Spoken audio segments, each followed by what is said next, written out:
Doctor Ambedkar ग्राम विकास योजना के तहत बड़े पैमाने पर उत्तर प्रदेश में देहातों को विकसित किया गया। माननीय श्री कांशीराम जी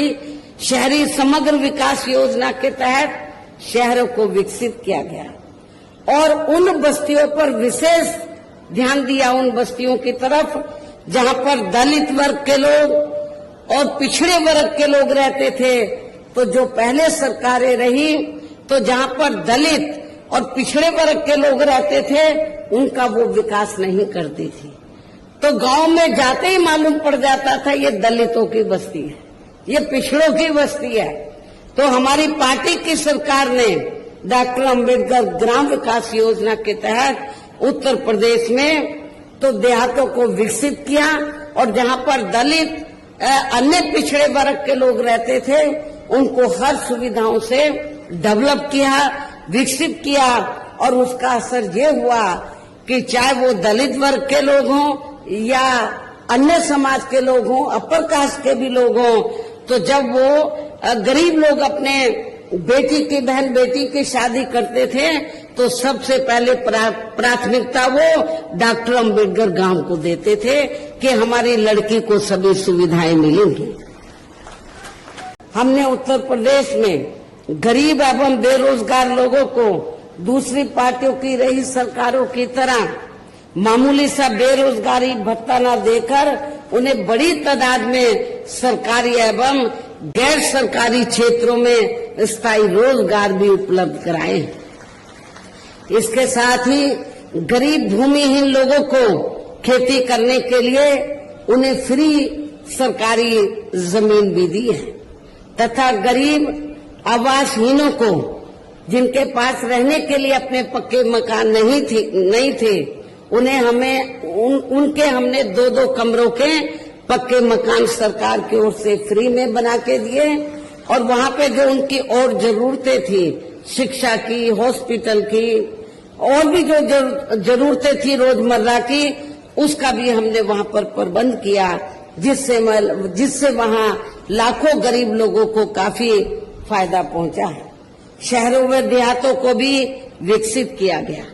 आबादी के हिसाब से देश के सबसे बड़े प्रदेश उत्तर प्रदेश में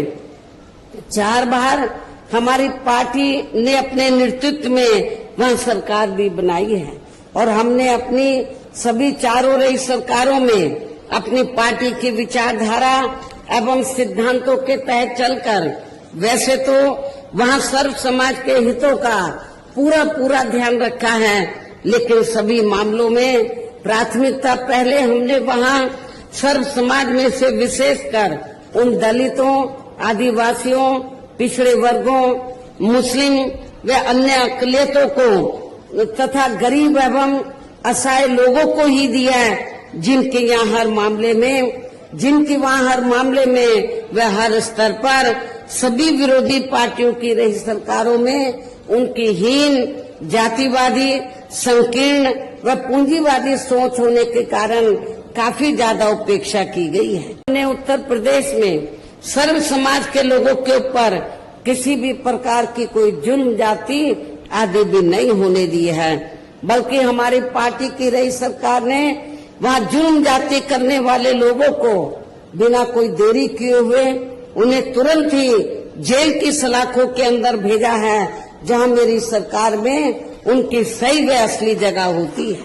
जिसकी यहाँ आपके हरियाणा प्रदेश में भी काफी सख्त जरूरत है। बाबा साहब के बारे में इनको जानकारी है, लेकिन ये भी जानकारी लेनी चाहिए कि SC ST के लिए क्या लफ्ज इस्तेमाल किया गया है, क्योंकि मुझे याद है सन 1977 में जब मैं वकालत की पढ़ाई कर रही थी, LLB फर्स्ट ईयर की स्टूडेंट थी, दिल्ली यूनिवर्सिटी से पढ़ रही थी। 1977 में जनता पार्टी की सरकार बनी और इन्होंने वोट क्या कह के लिया था कि हम स्वर्गीय श्री बाबू जगजीवन राम जी को देश का प्रधानमंत्री बनाएंगे, जिसको कांग्रेस ने नहीं बनाया। कांग्रेस ने भी नहीं बनाया जिनको, और जनता पार्टी ने भी नहीं बनाया 77 में।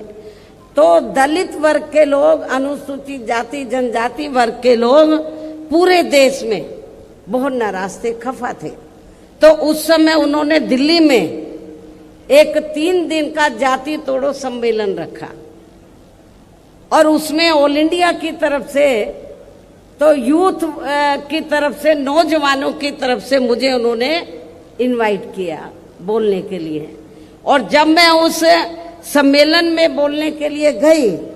तो वहां पर जितने भी जनता पार्टी के नेता थे तो वो बार बार हरिजन हरिजन इस्तेमाल कर रहे थे। तो मैंने उनको कहा कि एक तरफ तो आप जाति तोड़ने की बात कर रहे हैं और दूसरी तरफ आप हरिजन कह रहे हैं। यदि हम इसको पॉजिटिव सेंस में लें तो हम तो हरि का मतलब ईश्वर, हम तो ईश्वर की औलाद होगी, तो बाकी लोग क्या शैतान की औलाद है? ये मैंने 1977 में जब मुझे उन्होंने ऑल इंडिया की तरफ से इनवाइट किया तो ये मैंने वहां पर बोला था। तो उधर ही जो जनता पार्टी के जो नेतागण लोग थे उन्होंने माफी मांगी और कहा कि, मैंने बोला कि आपको सरकार संविधान से चलती है और संविधान के हिसाब से आप लोगों को जो वीकर सेक्शन के लोग हैं तो उनको अनुसूचित जाति, जनजाति और अन्य पिछड़ा वर्ग बोलना चाहिए, तो ये ज्यादा बेहतर होगा। उनको रियलाइज करना पड़ा और ये कहना पड़ा कि बहन जी जो बोल रही है वो सही बोल रही है।